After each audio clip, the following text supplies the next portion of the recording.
Ms. Reona Kibayashi, presenting Kansai University.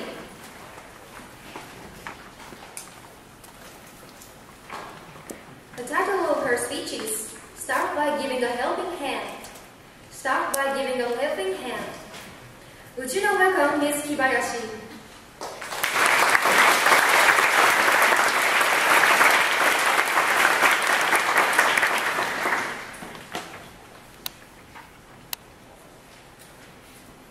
Thank you, Ms. Chairperson, and distinguished judges. Good afternoon, ladies and gentlemen. I'd like to start off by asking you 3 questions to examine a mental condition. First, have you ever thought about traumatic experiences over and over again to wishes? Second, have you avoided places and people consciously or unconsciously that are associated with a traumatic event? Lastly, is it difficult to sleep or concentrate because a traumatic memory is too intense? If you or somebody around you exhibit these symptoms, it may be because of post-traumatic stress disorder or PTSD.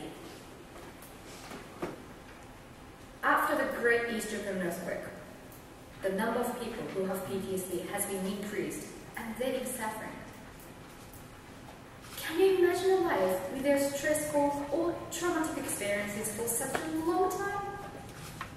We do not know one of them who are in here will have it in our future.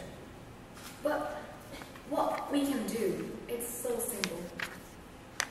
Please do not miss any small signs.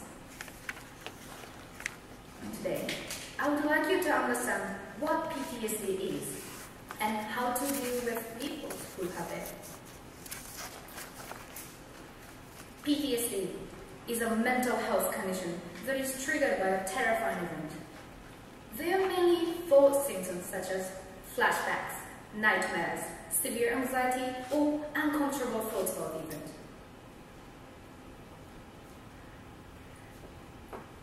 If these signs continue over a month, and any subject to suffering or deterioration in social function are clear, that is PTSD.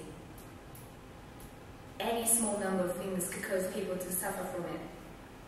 Even watching footages of tsunami, of merged levels, can make people have it. According to the World Health Organization, the number of people who will have PTSD in their life is just 1.1 to 1.6% in Japan. However, the number must have been increased after the Great East Japan earthquake. The biggest problem is that our society has not supported enough for people who live suffering with difficulties. The difficulties may appear in your daily life like this. For example, a woman was in a car accident. Since that day, she has not slept well and often dreams of her death because of the car accident. She has a fear of cars and cannot even cross the road now. Life with some difficulties may create some dangerous situations.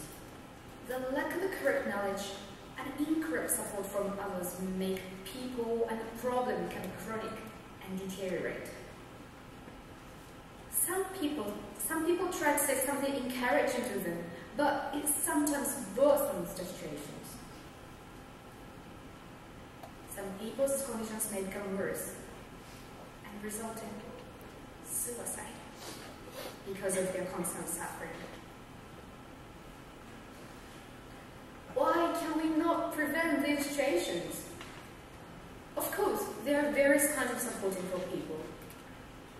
Then why are there a lot of people who keep suffering? That is because it is difficult to realize and distinguish if they suffer or not. Even if they have troubles, they tend to behave normally or positively. They do not show their anxiety or fears in their mind and try to smile as much as possible. In order to avoid unknown dangerous situations, I'd like to suggest 2 things. Firstly, I'd like to suggest the Japanese government to make a policy. We will all get a questionnaire to check our health condition. And our health condition will be checked by experts. And if some doubtful people are found, they will be suggested to go to the nearest health clinic and get counseling immediately. This way, we will find and prevent the worst situation in advance. Secondly, we need to have communication as much as possible with people around you. I try to be careful about my friends to realize some slight differences about them by chatting naturally. However, you do not have to speak unnecessarily. I recommend you to have another way of communicating. According to University in the United States, communicating makes PTSD modify as well. As an easy example, please spend time with a pet, such as a dog, with gentleness. Then, the quality of a home, called oxytocin in the body, increases, and it will help people recover from mental disorder quicker and alleviate stress. So, supporting others by communicating in your daily life is really, really important. Again, please imagine those who suffer from PTSD. Please imagine that you live in one of them. What we can do, it's so simple.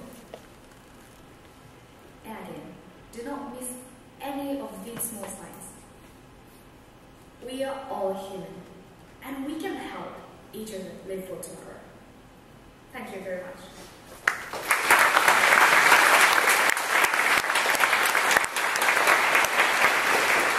We will have a question and answer period. Ms. Onishi, please. Hello, Reona. Thank you very much for your speech. First of all, I would like to know a trigger that you spoke about this. Can you tell me a trigger? So you mean the reason why I chose Yes, this trigger. Okay. I have mainly two reasons that the reason I chose this topic. The first one is simply after the Great Eastern earthquake, I was really shocked by the fact that the number of people who have PTSD has been increased. And as a second reason, my aunt has kind of PTSD situation. She's in a PTSD situation. Every time she gets trains, she hardly breathes. And after I knew her situation, I decided to tell about PTSD to many people. That's the reason. So the two reasons, earthquake and your aunt. Yes. How about before the earthquake? Did you know or have you researched about PTSD before the earthquake? Yes, actually I knew about the PTSD, but it was quite minor, and I really didn't know about the knowledge and information about PTSD. And the reason I knew PTSD was the Hanshin earthquake or the Tokyo sarin gas attack. And at the time, I knew about PTSD, but I really didn't know quite for sure about it. Hashinawa was 1995, Yes. and this 2011 earthquake in Tohoku. Did you find any correlation between these two, the effects of those two earthquakes? So you mean the common? Yes, Correlation. common things or correlations, yes. Mainly because the accident was quite strong and shocking, too shocking for people. So basically the common reaction of people who experience this situation was they have flashbacks quite often, and they cannot go to particular places, or they cannot so flashbacks, and they actually cannot go to the particular places which they experience. Yes. so the flashbacks still last. Let's change topic. Recently, bullying is a big issue in Japan. Do you think PTSD has something to do with bullying as well? Yeah, I think so. Because if the bullying was quite strong, shocking for the person, maybe that person will have flashbacks or nightmares or some reactions of PTSD maybe. And if lasts over a month, maybe we can say that is the PTSD reaction. Do you think it is possible to get rid of flashbacks from the person completely? Maybe I should say it's quite difficult to diminish the flashbacks completely, because even if that person used any maybe it takes a lot of time. Sorry, time has come. But it's possible, I think. Okay, thank you very much. Thank you, Ms. Kibayashi.